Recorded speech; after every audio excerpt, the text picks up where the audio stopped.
Willie D. Live. Man, talk about talk about Fletch app.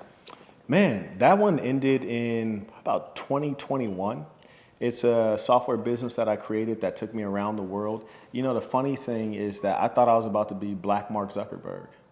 You know, long story short, I created a couple software businesses before that failed. And I started off in San Francisco. I was working for a tech company. I was managing the Western Seaboard, state of Oregon, Washington, California. I made them a bunch of money. And I was like, man, I made you guys like $4 million and you paid me like 80,000. I feel like the math ain't mathing right. So I said, no, I think I got to work for myself. Created a couple tech businesses that didn't do anything, but it was education. It was my MBA. Then eventually I created what came to be known as the Fletch app, which is basically GPS for the indoors. And essentially our first application was to the higher education space. And we did automatic attendance, what I like to call effortless attendance. You don't even have to lift a finger. We have a hardware device that goes on the wall. It basically detects all the mobile devices in the lecture hall, immediately takes attendance, and it can track dwell time. How long were you in the class? Did you go for a bathroom break that lasted 40 minutes? You know, all of these different data points. One thing we figured out, which I published in a white paper, is that attendance is the earliest indicator of if a kid's gonna drop out. Why do colleges care if you drop out? Because you're a dollar sign. You know, they want that money from the government, federal financial aid. Cash rules everything around me. And so we built a business model off of that, did very well, had offices throughout the United States and South Korea and Puerto Rico. And right before COVID came out, I was flown into China by invitation of the government, treated me really well. And I was about to set up an office there with the only requirement, I think I had to be there for like 6 months out of the year, which I didn't mind. And they were pretty much like, and this is why when people talk about make America great again, I'm like, look, we got we got to get started. The Chinese, they're far ahead. They took us on a multi-city tour, the Chinese government. And every time we'd get to a city, they say, hey, this is the city that's about self-driving cars. You get to the next one. This is the city that's about cryptocurrency. This is the city that's about AI. This is the city that's about fill in the blank. And each city gave a pitch on why you should set up an office there.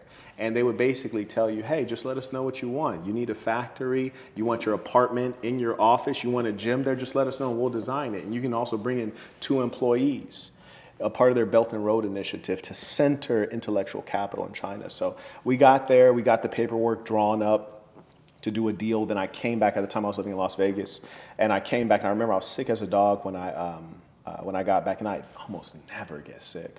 And I remember this like it was yesterday, because we had flown back and we're staying at the Palazzo in Las Vegas, my assistant and I. We leave out, I live in Las Vegas, but I would always maintain a suite on the Strip because I basically just stay in my suite, order room service 24 hours a day and just hustle, just grind. So anyways, we're leaving out of the room at like 2 a.m. to go get some cough medicine because I just had a cough that just wouldn't leave me. And I never take medicine. And we're walking past the blackjack table and Nellie's there cussing out the dealer, apparently getting fried in blackjack. And my assistant looked at me and I looked at her and we kept walking. And when we got out of the casino, she said, I know you're sick.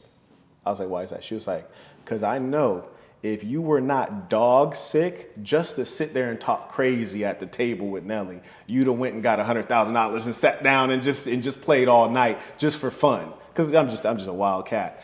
And I realized what I was sick with was what? COVID? COVID. It was COVID. Yeah. And then shortly after that, the whole world shut down and it crushed my deal with China. And I can tell you I was in like the closest thing I've ever come to a depression because I worked so very hard for such a long, long time. And that pretty much crashed everything. Let's talk about your book, man, The Black Box. Yes. The Black Box. What was the takeaway, the main takeaway that you was hoping to impress upon people? There are a lot of things. I tried to write the book in a way that would be accessible for people who don't read. So you can read each individual chapter as a separate story. And at the end, I kind of summarize like what you need to take away from this specific story. But in total, despite it being an autobiography, I wanted it to be a story that you read and instead of thinking about me, you're constantly thinking about you. And I think people don't think about themselves enough in the right way. It's like a young man might ask me, or even a mature man might say, hey, what do you think I should do? Like, what business should I get into? What product should I start with? And I'm like, well, you didn't tell me anything about yourself. Do you have kids? Do you have any education, professional skills? And so we don't think enough about ourselves. What's special about us? What are our unique things? What is something that someone would want to pay you to do, like you specifically? And so the book drives you to think about your own story so that you can be the hero of your own story. The good news about the book is that it reads like a movie, and it's all true facts. You can Google everything referenced in the book, and it's all real life, which is, I think, perhaps increasingly going to be a great value as the world becomes more fake. So the reason I truly wrote that book was because I had a professor when I was 16 years old, Dr. Beverly Tate, and she kept asking me over probably like 10 years to write the book. And the reason I didn't write it is because I was like, I haven't accomplished anything meaningful. I was like, I'm not a multi-millionaire, you know, because she started asking me to write the book maybe when I was like 23. And she said the reason she wanted me to write the book is because I'm the only person she knows, because I started community college at age 16. Not because I was smart, because I was like poorly behaved in high school and I had to take a test to get out. My grades were terrible. It's a long story. So I ended up community college at 16. And she says, you're the only person I know who is actually a criminal and you successfully transitioned into real corporate life. Not as a rapper, not as an entertainer, but you did it the traditional way. And I want to be able to tell that story to Latino and Black kids that I teach in my English course. I want to teach your book and your story because it's real and there's nothing like it. There's this guy named the other Wes Moore. Shout out to Wes Moore. He's, I think he might be governor of Maryland or maybe mayor of Baltimore, I forget. But shout out to him. I actually taught his book to my students when I taught 6th grade, but the challenge is that when you're teaching, and Baltimore is a gritty place, and like 10% of the population was on heroin when I was teaching these kids. A lot of them don't have parents who've been raised by their grandparents. A lot of real orphans there, in my opinion. But when you teach the other Wes Moore to kids in Baltimore, it feels so hollow because bro went off to like an elite military school, boarding school, and not to put him down. I mean, your life is what it is, but he didn't start where they started. And so that's why I wrote the book. I didn't want to write the book. Only time I sat down to get the book finished was at the time I had an office in Puerto Rico. And that's pretty much where I was headquartered. And we had a huge deal on the table. You'll notice natural disasters. I don't know, is this God pushing me in a certain direction? There was Hurricane Irma and Hurricane Maria were coming. And the news will tell you, hey, there's a hurricane coming. And I had the capital to leave. And I remember I asked this Puerto Rican guy in my boxing gym. Puerto Ricans love boxing and basketball. And I said, hey, there's about to be a Category 5 hurricane coming. Like, should I leave? He was like, Papa, it's no problem. It's no problem. Every year, it's hurricane season. It's no problem. Walmart, they just want to sell the water. It's no problem. Papa, you stay here. You'll be fine. I 80 years old. It's never a problem, Papa. Every year they do this. It's a lie. It's just go around. It's no problem. And so I'm there trying to make this bag. I got to deal with all of the nursing schools on the island, the whole island. So I got a big deal pending. And so I want to stay there to, push it along. So I decided to stay. All my friends are leaving, though, mind you, like the business class, they were leaving. And so I stayed there, and the first hurricane was bad, but not devastating. Electricity came back on fairly quickly. I even reached out to my contact in the university. I said, hey, are we still good with this deal? He was like, yeah, no problem. He was like, our campus is pretty much good to go. Wi-Fi's still working. We're going to do the deal. Then the second hurricane hit, and it was catastrophic. And I pretty much got trapped on the island. No electricity, no Wi-Fi, no hot water. My condo was completely destroyed. My office was fine because it was actually in a government building. So it lets you know how the government takes care of themselves. And I had a luxury condo, but it was completely destroyed. And at that point, in that darkness, I decided to finish the book because I didn't have any kids. All the homies got kids. You hear me? They had kids early, irresponsibly.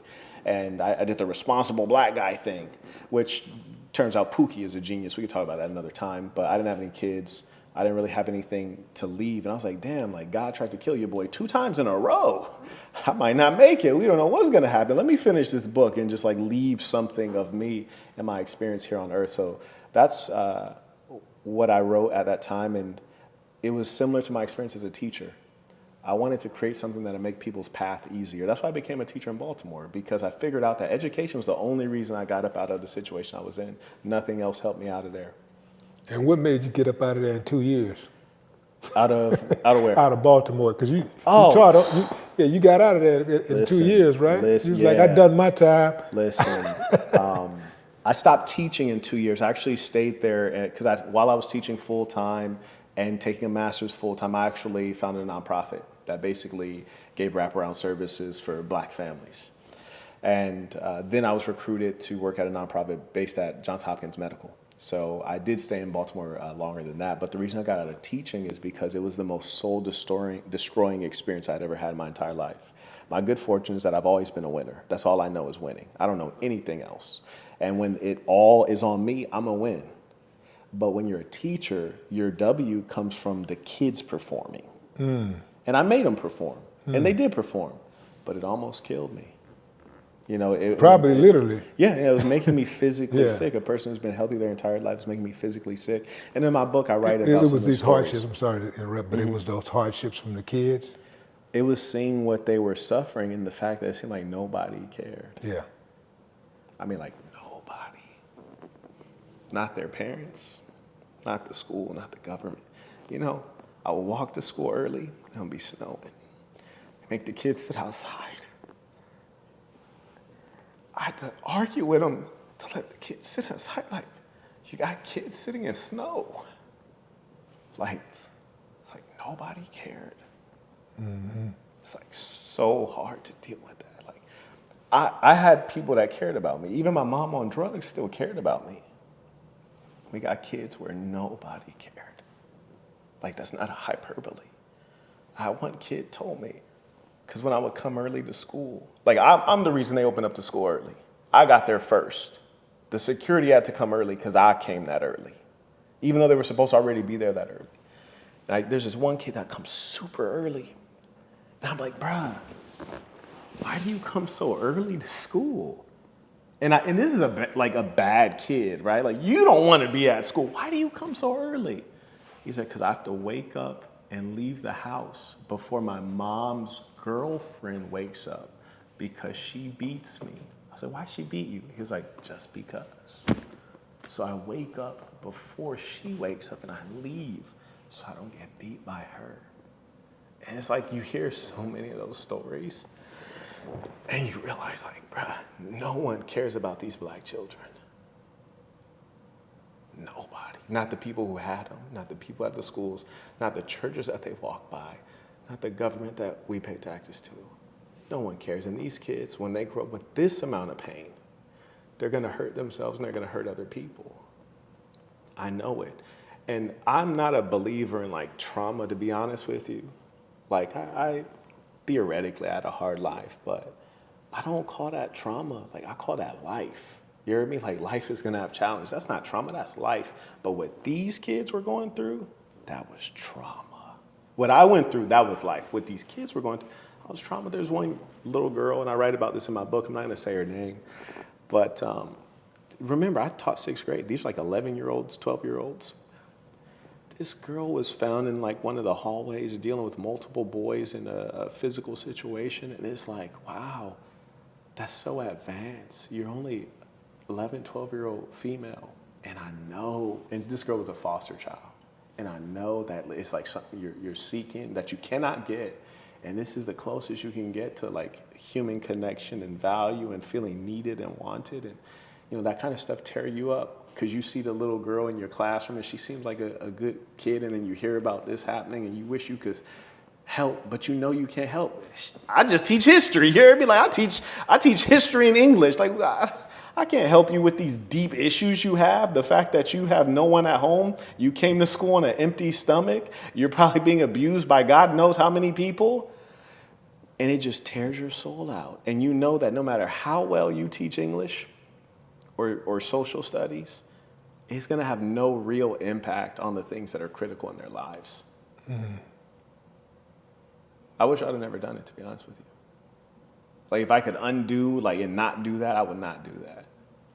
Well, don't you think that because you did care so much and you did make the sacrifice and the effort, that you planted some seeds in some of those kids, man, that are going to go out there and do better than they may have had they not met you?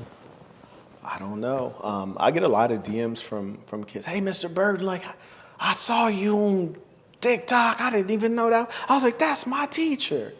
And, you know, you wonder what the impact was. You know, those are things you can't calculate.